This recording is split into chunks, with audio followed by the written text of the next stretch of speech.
So this is being recorded, and what we will do is we will basically send you a link to the webinar afterwards, so you have all of this information at your fingertips.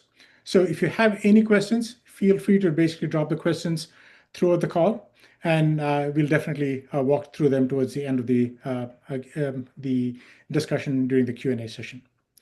So with that, let's actually get started, right? So picture this. So a customer comes to your site, right? They come in through Instagram, or they jump out of Instagram, then they basically come into your site using a mobile device. They add an item to their cart on a desktop, abandon it, and then finally they come into your store and they purchase something completely different, right? Unfortunately, this is today's reality, right? You've got one shopper who's basically leaving you infinite signals, right? And countless touch points, right? The question isn't whether customers are actually complex, right?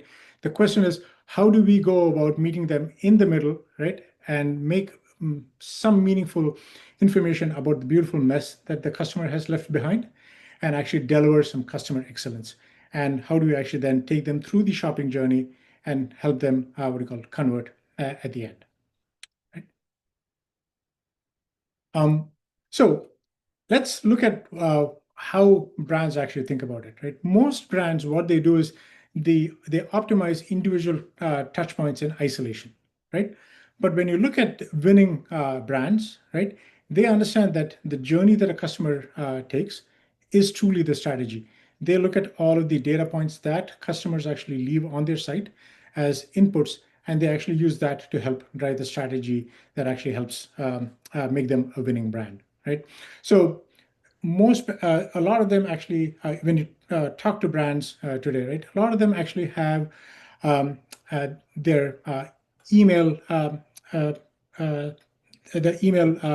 so the part that actually runs the email campaigns, that's a completely separate customer experience than one that actually runs the mobile device, and the whole store is a completely different working beast, right? So they all work in silos, right?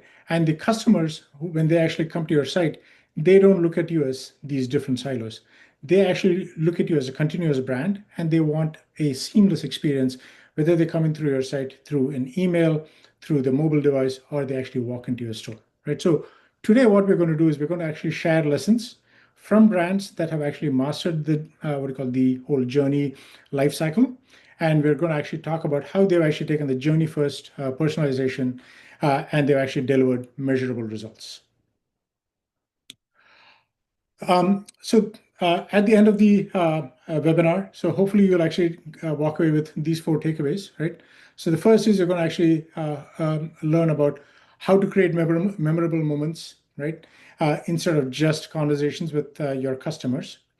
You're hopefully going to be able to actually look at the messy path that customers take, and you're actually going to figure out how you can actually make meaningful sense out of this messy paths that customers take. We're going to talk through some proven strategies from successful brands, what they've done and how they've actually gone about going through the customer behavior.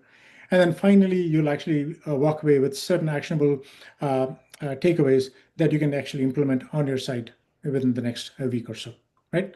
So this is in theory. So we're actually going to walk you through real world examples and walk you through some of these examples so you can actually have immediate applicability on your site.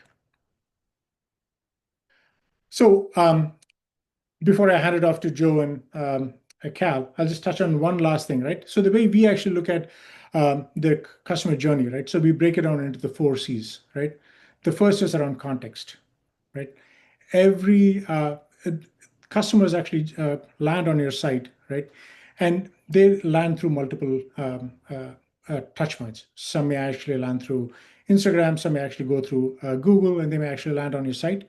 So the context is more trying to understand how did customers arrive and why are they there, right? The second is consideration, right?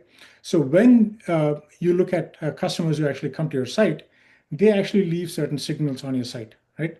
So we'll talk through how do you actually read some of these signals, how do you actually make sense of these signals, and then how do you actually then use it for the next step, which is the conversation step, right? Which is how do you then start to interact with these customers based on the intent that they actually showed when they actually were on your site?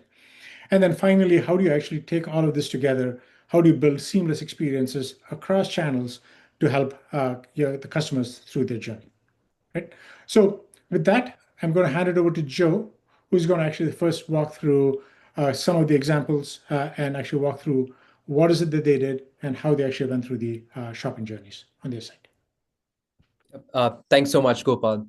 So, let's start with context, right? The very first touch, and an example that I really love, like talking about, is Blue Bungalow. So, essentially, when they were building up their experience, their challenge wasn't traffic. They actually had plenty of that. The challenge that they were actually trying to tackle was relevance. They noticed shoppers dropping off early, not because they weren't interested, but because they couldn't find the right fit or style quickly enough. So instead of adding more noise at the door, this is something that they thought they could do for their shoppers. They built a virtual stylist. Now, this is not a gimmick. It's not just a product quiz that just spits out, 3 random SKUs, but a guided experience that lets the shopper explore full looks, save what resonates, and feed that intent straight back to the brand. So think of the journey like this: like a shopper lands on the site, is invited to explore the various looks that they offer. It could be an in-transit look, it could be an event-based look, essentially.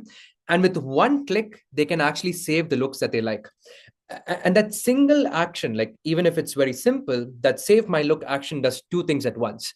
For the shopper, it feels like guidance. It's not really a sales tactic. And for the brand, it's a powerful intent signal captured right at the entry point. Now, suddenly, like the follow-ups that you do aren't generic anymore. They're rooted in what you told them that they loved. Now, from the very first moment, Blue Bungalow shifts the experience from a shallow greeting to a remembered one. And that's something that would be like guidance instead of just like vague personalization. Now, Cal, like while I'm talking on the same note, I would love your take on this. Like when you work with brands on these entry moments, what's the shift you see between just putting up a nice homepage versus building something that actually listens to the shopper? Yeah, absolutely. It is a fantastic feature for purchasing outfits. And one of the things that I really love about it is that it gives us as a brand the opportunity to harvest more zero-party data. Customers are telling us what they like, what resonates with them. They are taking action, clicking a button. We can then take all of that information and use that to make better marketing decisions about the types of things that we talk to brands about. We can use that to make better production decisions because we know the type of products that customers like to see together. So it affects all areas of the business, and it's a fantastic way as well to provide a convenience to customers who are looking for they're looking for an outfit. They don't want to have to go through the entire catalog. Blue Bungalow has a fantastically large catalog. They don't want to have to go through and pair things together. The stylists at Blue Bungalow have done that for them. So now we're just working through these outfits, finding out what resonates with this individual customer, not customers at large, and taking all of those signals, attaching that to the customer record, and then we're able to use that in our messaging to them via email. Hey, you liked this thing, you will probably also like this set of products.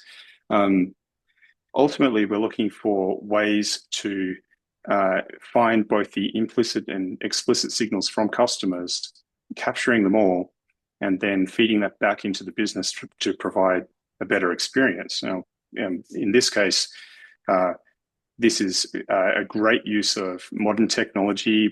We get to see what that garment would look like on a fictional person. You kind of get a sense for how it would look on yourself. You can then add the individual component products or the outfit itself to the bag. We have analytics attached to that, so you know the usage of this feature. You know which customers converted from going through this flow. It's a fantastic entry point and introduction to the brand as well, I would say. And is there a chance sometimes perhaps like we might overestimate shoppers, like when brands invest so much in like curating this experience, do people actually notice when a homepage is listening versus that it's just pretty? Like, is that a common shopper behavior? Yeah, I would say that the entry points to the website matter. And, often we work on the assumption that everybody lands on the homepage, they go to a collection page, they go to a product page, they add to bag, and then they check out. That is a customer journey among many. And, I like the way that you've described this as it's messy, right? The path to purchase is different for every customer. And, that could be that they have searched for a particular type of garment or a particular look. They've landed then on a category page or even on a product page, or they've come to us from socials and we've hit the product page directly. Or increasingly, they've landed on the website through a search through an LLM, and the LLM has made a decision about where to send them. So all of these entry points need to be optimized, right? We can't make the assumption that customers follow a linear path. I think Klaviyo have done a good job of coining a new term, which is they are the B2C CRM. A CRM is a linear sales flow where a customer moves through all of these different stages. E-commerce is not like that at all. Customers will choose to engage with us however they like. So we need to acknowledge that that's a reality and take advantage of every opportunity we have to build a better profile of our customers, no matter the entry point. Yep, that's completely fair. And I think like while talking about the same perspective, here's another example like love to talk about, and it's the memo essentially. We think of a scenario where imagine you're becoming a parent, and all around you, like you enter the website, there's 50 different strollers and there's so many different feeding bottles and advising coming at you from every direction. You're exhausted before you've even started. Now, that is one problem the memo was built to solve. For those of you who don't know, it was founded by two moms who had been there, and they launched with one simple idea: everything you need and nothing you don't. So curated lists for every step of the parenting journey, just to make it so much more easier, where you have from the nursery list to the maybe the hospital bag list, each item is intentionally chosen, explained, and curated with purpose. Now, like let's say you visit the website and you feel like you're sort of being guided by a trusted friend, not a shouting retailer, and each item is paired with the reason that you'll actually need it. So at the end of the day, the end outcome for each of these shoppers when they come to this journey is a relief in terms of making decisions. When you see only the essentials presented clearly, you breathe easier. It isn't personalization that greets you with your name. It's empathy that says that, hey, like, we have sort of like figured this out for you so that you don't have to spend any more effort than you have to. That's where I feel like it sort of shows that it cares. And Cal, when you look at examples like this, right? For example, sometimes we, sometimes feel like personalization is like anticipated, almost like saying the brand saying that, hey, like we already walked this road for you. How do you feel like brands can balance that while still leaving room for discovery, just to ensure there's a fair balance of both worlds? Yeah, absolutely. I mean, for those listening who have had kids, it's a daunting prospect. You've never done this before, and as a new parent or soon-to-be parent, you stumble into a world of advice from your family and friends. You get bombarded with a lot of marketing messages telling you to buy different things. If you only a small subset of those things you actually need as a parent, but it's confusing to know where to start, right? I see this feature as a massive convenience for customers because the memo have fantastic products, but they've also shortlisted different sets of products that suit different types of stages of life, right? So on the screenshot, you can see 3 examples here. Clicking into Explore will showcase those products, and essentially it is a shortcut for new customers who have already developed a trust in the memo, the brand, and they are now taking that advice to purchase some or all of the recommended products. That's not to say that that's the end of the customer journey, right? That's a shortcut that they've taken to add the essentials to their cart.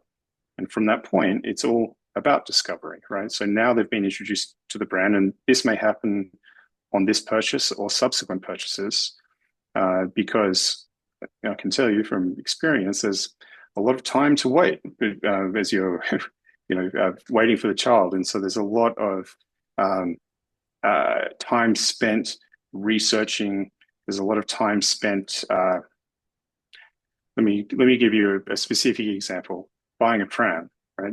When you buy a pram, there's a lot of factors to consider, right? You have cost, obviously, and color and weight and all of those types of things. But then you also have, will it fit in the boot of my car? Or, is it waterproof? Or can I wipe it down if it gets dirty? Can I open and close it with one hand? All of these things are really important research points, right? And so that the consideration phase for a pram is a long time. Now, the consideration phase for a coffee cup holder that attaches to the pram, probably less so, right? But these things natively go together, and we should be presenting them together. So I think of it more as we want to encourage not only product discovery, but also learning, right? We're helping new parents in this discovery journey as they make this life transition. But we also want to make it easy for them to purchase things that go together, that they actually need, and that will set them up for success. And the other thing that I'll just mention here is, when we talk about personalization, like what we're looking at on screen here, this is newborns, right? But we also have products for toddlers and children, and like there's a whole bunch of different life stages that we need to account for. And we also have the parents themselves, and we also have the families and friends that might be gift givers, right? So they are looking to make a purchase on behalf of another family looking to make this transition. All of these things set the memo up as being a fantastic destination for making these types of purchases. And as a customer, I would immensely value these types of shortcuts. Right? Fair enough. And I think on that note of like consideration, I think that's where like once that entry point has been like foundation, that's where you like walk through the rest of the journey. And I think Gopal can take us to the next stage of this entire shopper journey. All right. Yeah. So the next stage is around the whole consideration bit, right? So it's basically customers come, browse, and as they browse, they leave clues, right? So I think a lot of misconstrued perception is that when customers come in and they just randomly browse, people just think of it as like, hey, they just came in, they basically looked at a bunch of products and they left, right? And merchants actually think of it as like, hey, they were not ready to purchase, right? But what happens is every click, right? Every time a customer goes to a product, they actually pause, they basically look at a product, the amount of time that they actually spend on that, if they basically add items to a cart or they abandon your cart, they're all data points, and they actually talk about both the intent, timing, and barriers to purchase, right? So a lot of brands, like I mentioned, they actually look at someone who doesn't convert as, they may not be interested in purchasing. But I think the ones that are actually smart and that actually succeed are the ones who basically say that, hey, they're not yet ready to purchase, right? The time is not right. And what that does is it completely changes their mindset in terms of like, how do they actually go about re-engaging with customers? How do they actually go about taking these data signals and making sure that they actually turn that into a more positive, personalized experience for the customer, right? So the key that a lot of smart brands are doing now is they're basically learning to read these behavioral signals. And what they do is they respond appropriately when it actually matters to the customer and not when they want the sale to happen, right? So with that, actually, Joe, why don't you actually talk about how Age and a couple of other merchants have actually done this? Yeah, so like following up on that same note, right? Like let's make it a bit real with like what Age had done. Cart abandonment, we all know, is like sort of like the monster under the bed of e-commerce. Baymard puts the global rate at nearly 70%. That sort of means that 7 out of 10 items added to a cart is mostly gone. And Shopify's own data shows the average store converts at just 1.4%. Even the top tier brands barely above like 4.7%. And billions sometimes vanish in the checkout black hole every single day. And many brands see these disappearances and never actually tap into solving it. Not interested. It's just a lost sale. That's where Age looked at it a bit differently. They convey to us like, hey, like, what if removing an item from the cart isn't rejection? What if it's just hesitation? And maybe that hesitation can be an opportunity for us, for the brand to drive revenue. So instead of silence, they sort of offer a lifeline the moment a shopper considers removing an item from the cart, and they call it save for later. Think about that. And I believe most of you have ever shopped on Amazon, you know this play, right? Like save for later is one of the most clicked features on the site. And there's a reason. It captures intent that isn't ready yet, and it turns it into a signal that the brand can actually use. Age brought that same thinking into fashion retail. One click save for later and a disappearing cart item becomes a declared preference. And from there, it can actually flow into its own marketing engine. And at some point, a really clever nudge can go, bringing back that customer to that captured intent at a very, very close step to purchase. And here's the punchline. It actually works. One of the brands that we worked with, that's Lane 201, when they implemented this feature, they saw that 45% of their list-based revenue was completely through this save for later list. And some of the other brands that we've worked with, like we have seen where it drives sometimes 11% of the total revenue, and even the flows are 50% more per recipient than your standard cart-based emails. Now, the simple takeaway, at least the way I can put this in terms of this example, is that Age did not see cart removal as failure. It's feedback. It's the shopper raising their hand to say that not now, but maybe later. And this is the sort of steps that smart brands that they can take. That's very low lift in terms of being able to implement on your store. And that's different. That's the difference between watching intent vanish and turning it into revenue. And like while we're on the same note, right? Like it doesn't have to just be one perspective. It doesn't just have to be a feature that deals with the cart. Let's take another example with Tiger Mist. And this is something I think Cal has experience with, and I'm pretty sure you can touch upon that as well. But the problem that they saw is that many brands, they sometimes like notice where shoppers just keep circling back to the same product. They view it once, they view it multiple times, sometimes 3-4 times even, but there is no explicit action taken by the shopper. There is no cart ad, there is no checkout, and just that browsing behavior just keeps looping, like lazy shoppers for that matter. And some brands, like we just let that behavior slip through the cracks because they might be waiting for a login, waiting for an email capture, waiting for that perfect first party data strategy to kick in. Now, Tiger Mist didn't want to wait. They asked a simple question to us, like, if this shopper keeps looking at the same product, isn't that intent? Why make them do all the heavy lifting to tell us a very simple thing like captured intent? So they flipped the script. Instead of asking the shopper to save the item to a list, they just did it for them. Anytime a shopper visits the page more than 4 times, it's auto saved to their list and zero friction. This is sort of personalization by like signal awareness. It's not us waiting for forms or pop-ups. The shopper doesn't even have to announce interest at all. Their behavior already did.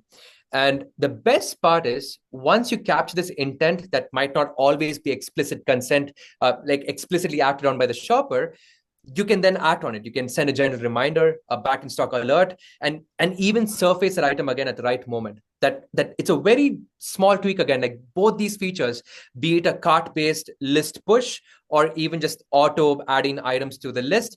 It's really low lift features that these brands have implemented and seen actual results like flow in. Now that's enough about me talking, and I believe like Cal like has actually worked with brands that try these features.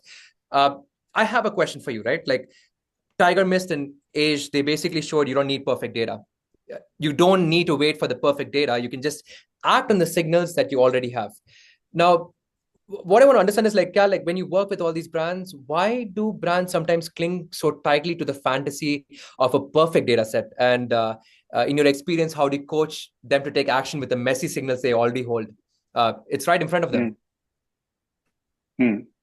Look, I think it's a good question, and absolutely. For some brands, they may put off taking action until they have a clearer picture of who their customer is, what their interest is. And of course, things like logged in shopping are fantastic. And we, of course, will nudge customers to identify themselves as much as we can.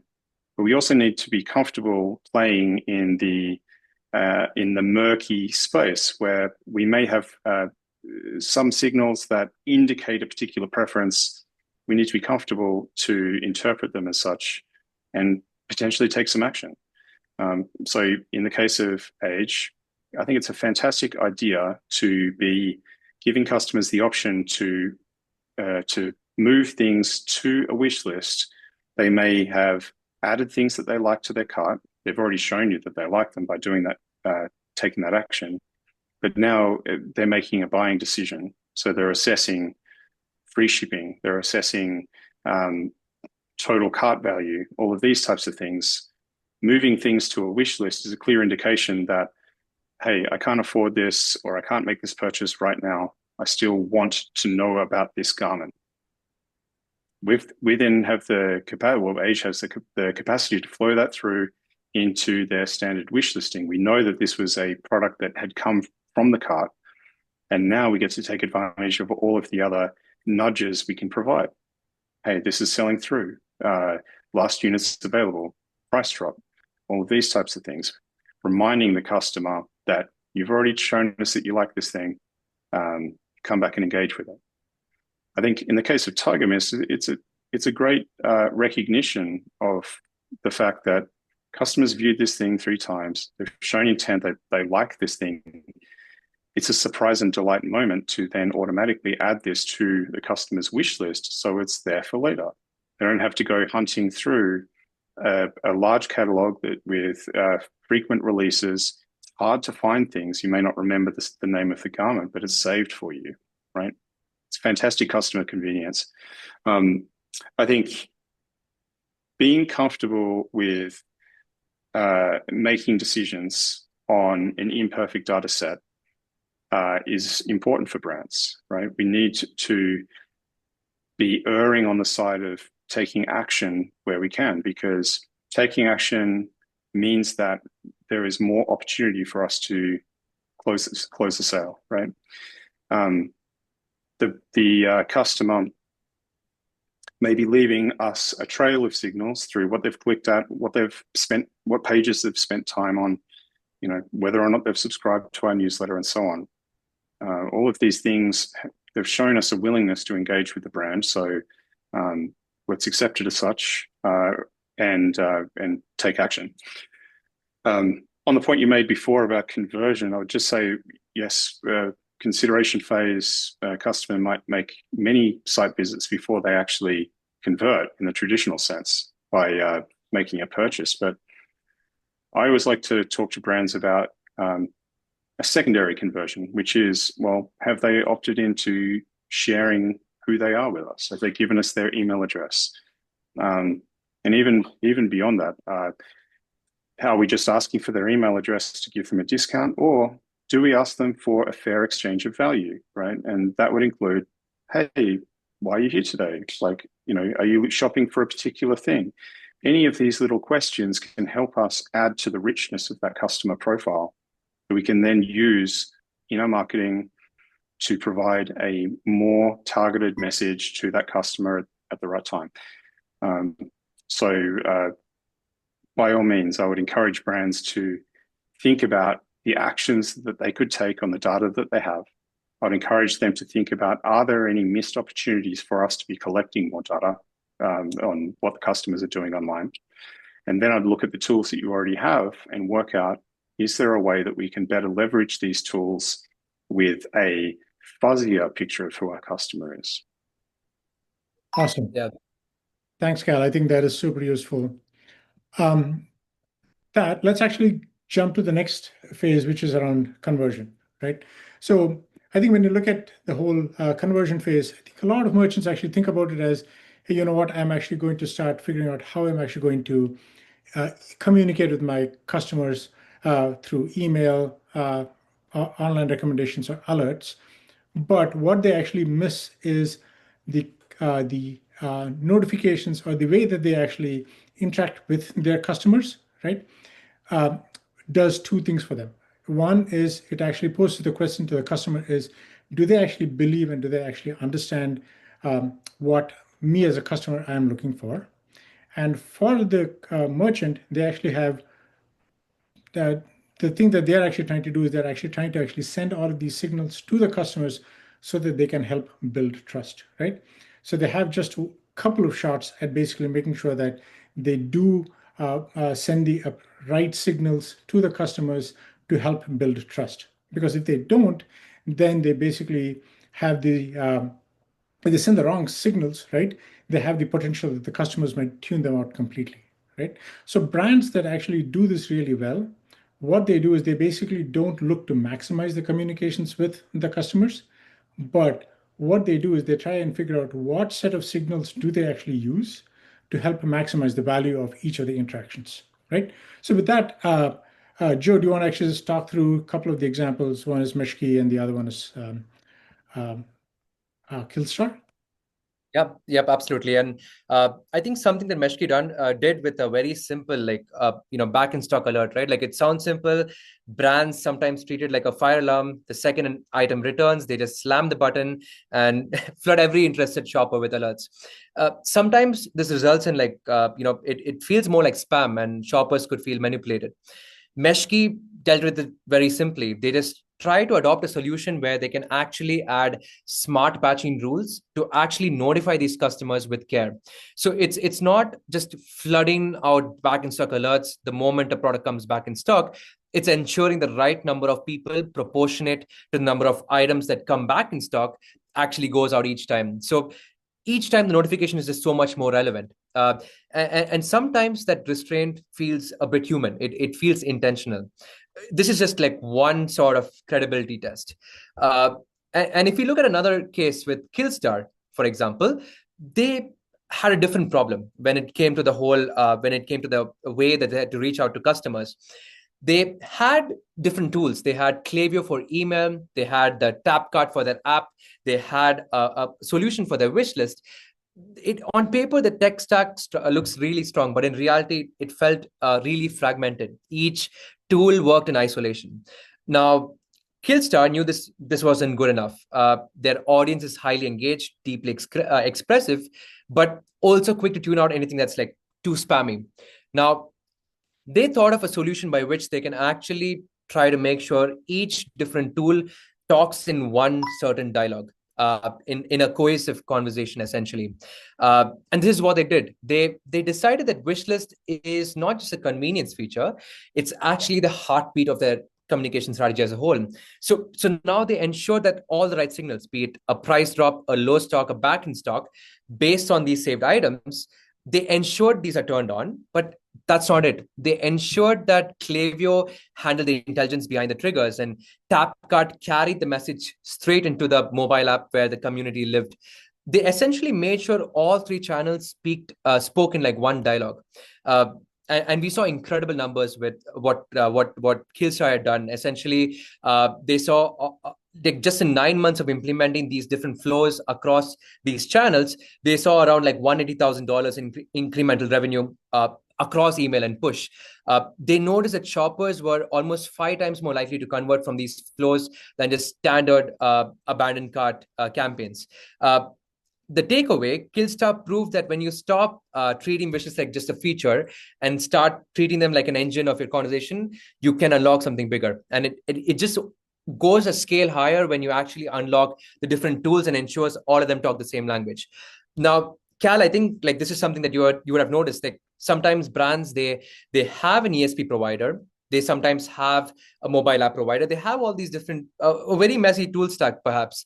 And they might have a very messy like outlook on how they talk to each other. When you walk into chaoses like this, right? Like what's the first lever you pull into, turning fragmentation into harmony when we talk to customers? Because we want the language to be consistent across the shoppers. Mm-hmm. Yeah, absolutely. And I mean, particularly in the Shopify space, there's a lot of brands that have evolved organically, right? So their tech stack may be fragmented, responsibility for different parts of the offsite function, Klaviyo, SMS, mobile app, whatever that happens to be, might sit with different people, right? One thing that I think or would encourage brands to do is look across those different silos. Are we communicating to customers in the same way? Are we using the same tone of voice, the same type of language? Do our emails look and feel consistent between the different platforms that are sending them? Does our app match our website? All of these types of things. We want to go to market with a consistent experience for customers that makes sense on that channel, right? How we talk to customers via SMS is different to how we talk to them via email, for example. But it should feel like it's coming from the same brand. The second thing I would say is one of orchestration. So the worst thing in the world is to send a notification to a customer across multiple channels at different times when they've indicated a preference for how they want to engage with you.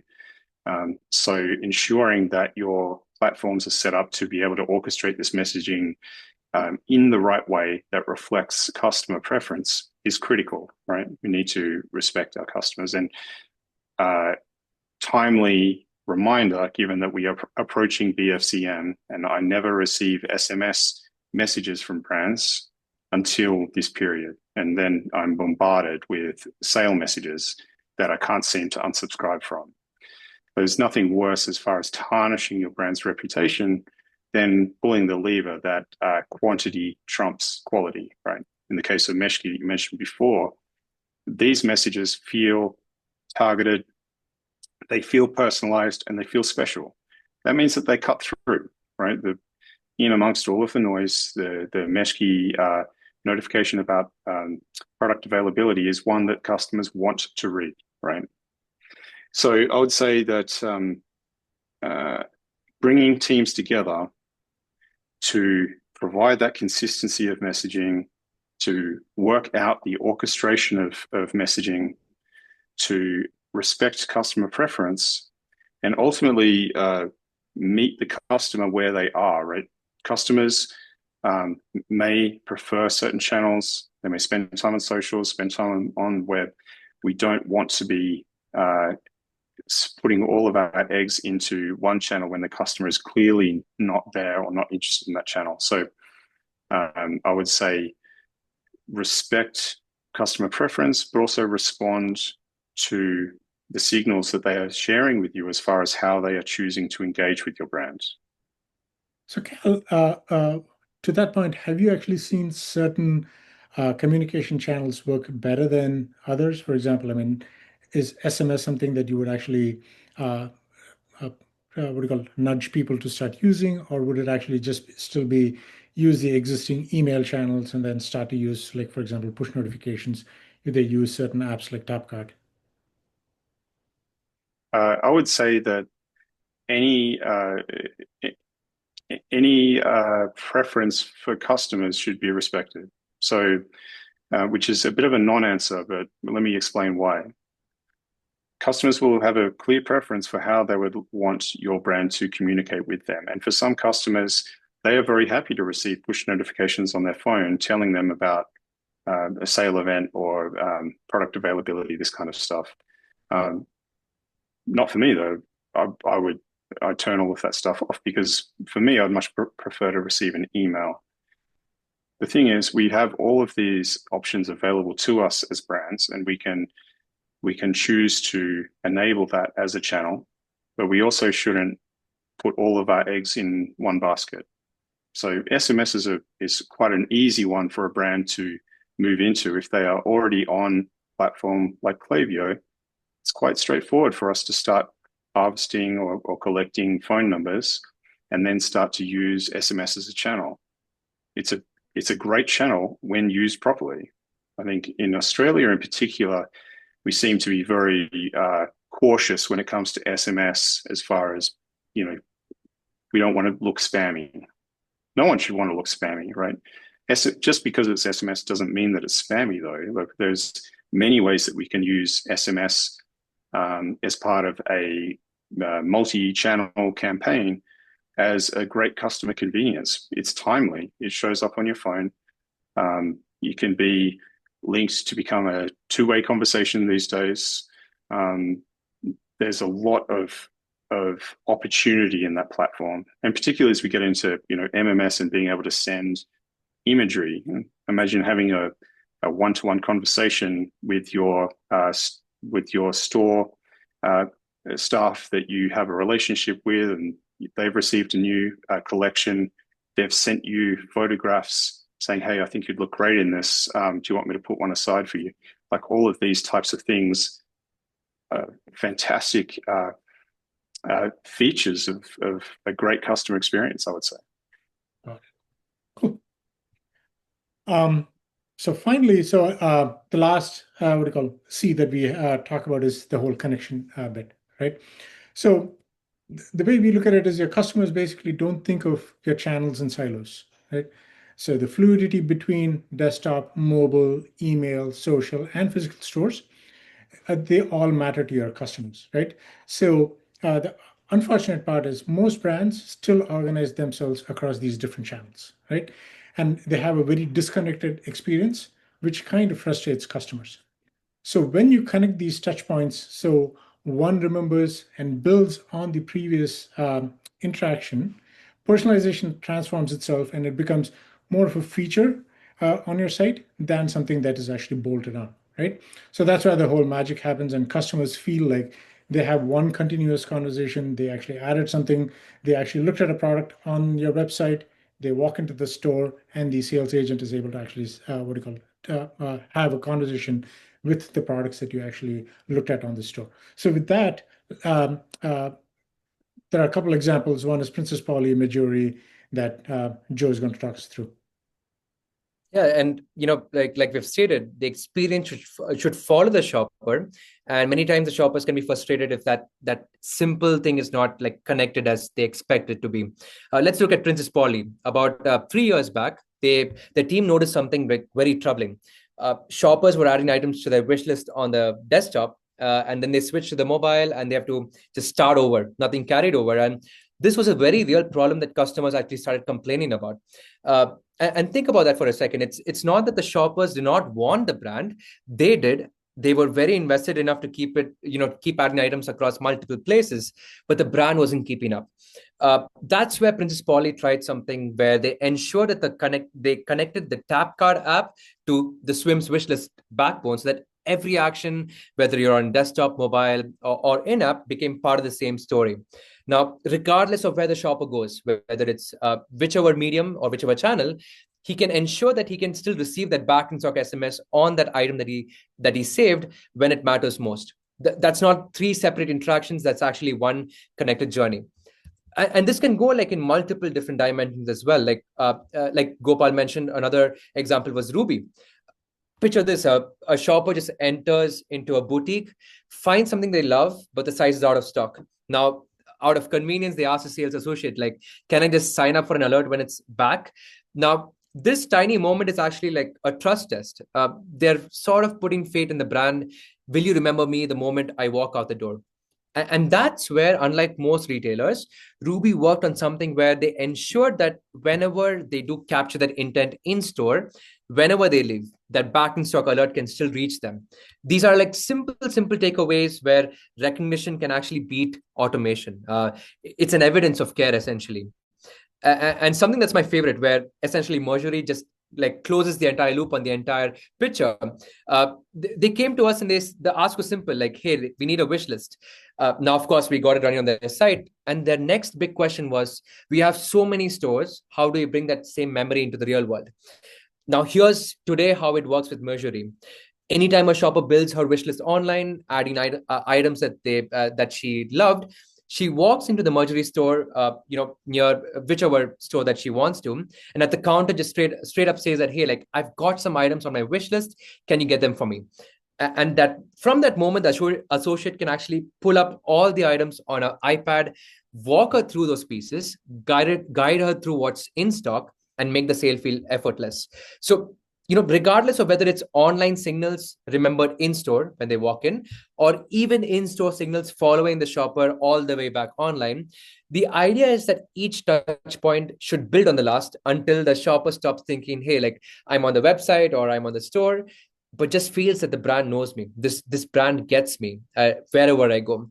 And I think that's the heart of connection. Now, I know I touched a lot of different examples on how brands play with this sort of omnichannel experience.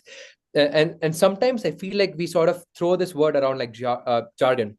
But in your view, what's the, let's say we're walking out tomorrow, brands leave the session, they want to know, hey, like what's the simplest move that I can make tomorrow that actually proves to a customer, like, hey, like we remember you across channels. What's the next best move we can do? Great. Look, I work in the Shopify space. We get this out of the box. Now, if you go all in on Shopify for e-commerce, for point of sale, this thing that used to be a holy grail brands would chase, single customer view, where we would have to stitch together fragments of data from different platforms, potentially into some expensive platform like a customer data platform, to try to make sense of all of these different signals we were getting to create a view of the customer.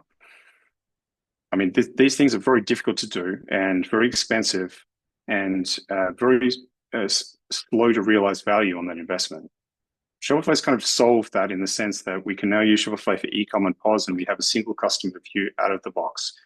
But what I see is that's great for orders, right? We know any information the customer's explicitly given to us on their profile, but what we aren't taking advantage of is this type of clienteling that we're talking about here, in the sense that if a customer has gone to the website, they have added something or multiple products to their wish list, and they come to store looking to try them on, it's crazy that we don't know that what's on that wish list, right? Of course, you should know that the customers added that to the wish list. Once we've identified them, we should then be looking at the rest of our tooling. Okay, what other products might the customer have seen, or product recommendations and so on? Be presenting all of these to the customers for try on. Now, they may be ready to purchase some of those products or none. Maybe they've looked at something else that they showed an interest in. Proactively, we should be adding this to their wish list for them to take home. You said it correctly, Joe. Like the customer isn't experiencing online and then experiencing in store. They're experiencing the brand, and it's as a customer, you don't want to have to reintroduce yourself every time you walk into store, where they don't know who you are. They don't know what you like or what you've purchased before. So I think it's a very wise investment to be thinking about how you can close the loop on this stuff, and have better conversations with your customers in store, offer them much more convenience, and ultimately you don't have an in-store customer and an online customer with different signals. Like you have one, right? So we should be tracking all of that in one place, and then all of the typical things that we do, sending targeted messages to people. We can do that understanding the whole customer rather than just a fragment of what they've shown us, which is online. One idea that I love here with Majuri, as far as wish listing goes, and I've been exploring with a jewelry brand. They sell engagement rings. Now, engagement ring is often the biggest purchase that a customer will have made in their life. The consideration phase for this purchase is very high. And it's also a purchase that's made not just with the recipient of the ring, but also the purchaser of the ring. The recipient traditionally spends a lot of time in the research ideation phase, right? This is something that they've thought about for a long time. And so they will go between many different brands looking for the things that inspire them, they really like. Where can brands win in this landscape? Well, they can win by offering an optimized customer experience, in that Imagine if you could shortlist the rings that you like, you can add and remove to that list. You've been to the website 12 times, but the wish listing function is so good, you use this as your shortlist. You come into store and identify yourself. The brand knows who you are and they have these rings ready to go. In fact, maybe you've even made an appointment. We know who you are. We know what's in your wish list. And now all of those rings are there waiting for you. You sit with a consultant, try them on, talk about them. Maybe some come out. Maybe they've suggested new rings that then go in. And now over time, you're reducing the size of that shortlist to ultimately land on the ideal purchase. But that's a multimodal transaction. It hasn't just happened the first time you received an email, went to the website and made a purchase, right? We need to accept that for certain types of product, consideration time is huge, and we need to be optimizing that experience for our customers. Awesome. I should say as well, if you have questions, please put them into the chat. It's looking like a ghost town in there. If there's anything specifically you'd like us to speak about, please post it in there. Awesome. Thanks, Cal. I think that basically brings us to the end of at least our speaking bits. Just a couple of things. Hopefully, you heard from us on multiple examples on how we've actually looked at the context over content. How do you actually listen to what customers want rather than push them into what they might actually want, right? Timing of emails is way more important than how quickly you actually connect with customers and how often you communicate with customers. And finally, as Joe and Cal touched, the whole memory, right? So memory is more important than actually just sending features. So knowing when the customers interacted with you, how they interacted with you, and actually taking that all through the steps along all the different channels is super, super important. And actually that actually is a huge benefit if you can actually get that go. So with that, let me see. I'll actually touch on a couple of questions. At least there's one that came in. Has anyone yet been exploring or asking partners about POS Pro integration from applications already in e-commerce sites? Not all make sense, but some would. Right. So, Cal, have you had any expertise with POS Pro? Do you have any thoughts over there? Absolutely. I think Jennifer's correct. Some make complete sense. I mean, we're talking wish list here that does anything to do with loyalty, to do with clienteling, customer preference, bundling, or selling things as packages. Imagine shop the look, any kind of product configurators. I mean, there's heaps of opportunity here that is well explored in the e-com space that I think would work really well in the POS space. We're lucky with Shopify, the Shopify POS platform has improved so much, and it's now very accessible to build on. You use it as the baseline for POS, and then you buy or build the parts that are missing for you to provide that exceptional in-store experience. It's very cool. No, go ahead. Awesome. Jennifer, I don't know what's on that QR code, but for anyone that's interested, you can get me at that email address.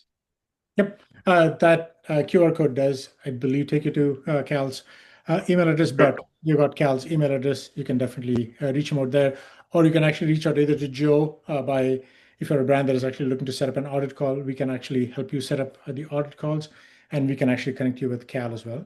The other thing that I want to also mention is if there are POS solutions out there that can actually ingest some of the wish list data, we can actually use our REST APIs, and we can actually push a lot of the data to certain POSs, right? So you can actually consume this data, even if it's not Shopify POS. There are other POSs that you can actually consume some of this data on. Awesome. Looks like we are quite a bit over time. Sorry about that. Apologize for that. But Thanks, Cal. Thank you so much for taking time and actually talking to us. So it was hugely helpful. And thanks, Joe, for actually walking us through a lot of these examples. And hopefully the folks who actually attended got quite a bit of information about how certain brands actually use the different examples that we talked about, and how they actually use and how they're able to actually make sense out of the messy signals that customers leave on their sites. Thank you. Thanks, everybody. Hopefully there was some value. Please reach out if you have any questions that come after this session. I'd be happy to chat. Thank you. Bye. Thanks, everyone. Take care.